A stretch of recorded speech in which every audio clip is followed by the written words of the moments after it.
সবাইকে স্বাগত জানাচ্ছি ম্যাথ ক্লাসে। আমরা যে প্রশ্নটা দেখতে পাচ্ছি সেটা হলো PQR এর দৈনিক আয়ের সমষ্টি 90 টাকা। যদি Q এর আয় P এর আয়ের চেয়ে 10 টাকা বেশি হয় এবং R এর আয় Q এর আয়ের দ্বিগুণ হয়, তবে P এবং Q এর দৈনিক গড় আয় কত? তো আমরা একটু বুঝে বুঝে শিখি। এখানে একটা কথা বলছে যে Q এর আয় P এর আয়ের চেয়ে 10 টাকা বেশি, R এর আয় Q এর আয়ের দ্বিগুণ। তো আমি যদি প্রথম অংশে P এর এখানে বলছি Q এর আয় P এর আয়ের চেয়ে 10 টাকা বেশি, মানে P এর আয় আমি যা ধরবো Q এর আয় হবে তার থেকে 10 টাকা বেশি, এটা প্রশ্ন বলছে। তাহলে আমি যদি ধরি যে P এর আয়, এটা আমি ধরে নিলাম P এর আয় ধরি X টাকা। ওকে, প্রথম অংশে Q এর আয় বলছে P এর আয়ের চেয়ে 10 টাকা বেশি, তাহলে Q এর আয় কত হবে? Q এর আয় হবে X প্লাস 10 টাকা, যেহেতু প্রশ্ন বলছে 10 টাকা বেশি। এরপরে বলছে R এর আয় Q এর আয়ের দ্বিগুণ। তো R এর আয় কি হবে? Q এর আয়ের দ্বিগুণ।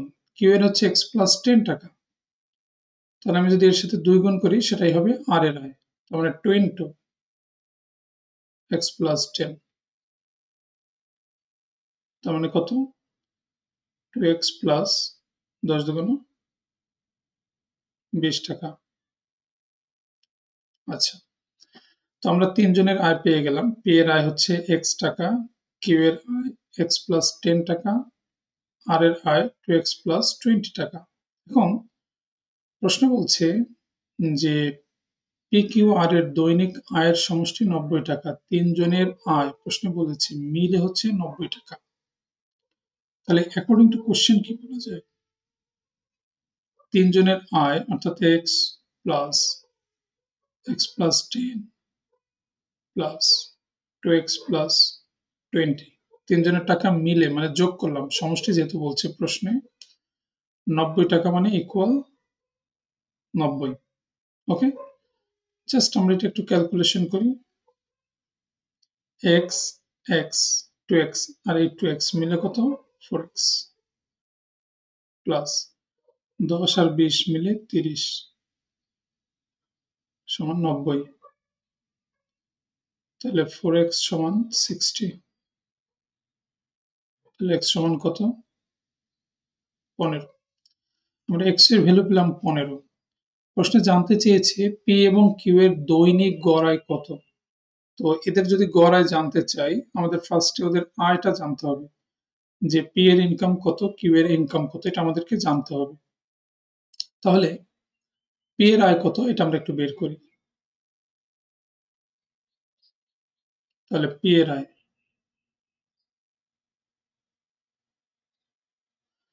এখানে বলছে x, তো x এর মান তো আমরা 15 পেয়েছি, তাহলে p এর আয় হবে 15 টাকা। q এর আয়, q এর ইনকাম হচ্ছে x প্লাস 10 ধরেছি এখানে, তাহলে এখানে আমরা লিখবো x প্লাস 10 মানে 15 যোগ 10, তার মানে 25 টাকা। তো আমরা p এর ইনকাম পেয়ে গেলাম, q এর ইনকাম পেয়ে গেলাম। প্রশ্নে জানতে চেয়েছে তাদের গড় আয় কত। তো গড় ইনকাম মানে আমরা জানি যে যে কটা সংখ্যা ওই কটা সংখ্যা যোগ করে যত সংখ্যা তত দিয়ে ভাগ, তাহলে গড় ইনকাম হবে 15 আর 25 যোগ করে 2 দিয়ে ভাগ, তাহলে 15 যোগ 25 ভাগ 2। 15 আর 25 যোগ করলে কত হবে? 40, তাকে 2 দিয়ে ভাগ 20। ওকে, তাহলে PQ এর গড় ইনকাম হবে 20 টাকা, যেটা আছে অপশন বি নাম্বার। তাহলে এটাই অ্যান্সার। তো এরকম নতুন নতুন ভিডিও পেতে আমার এই নতুন পেজটি ফলো বা লাইক দিয়ে সাথেই থাকবেন আশা করছি। আর ভিডিওটি যদি ভালো লেগে থাকে শেয়ার করবেন। সবাইকে অসংখ্য ধন্যবাদ।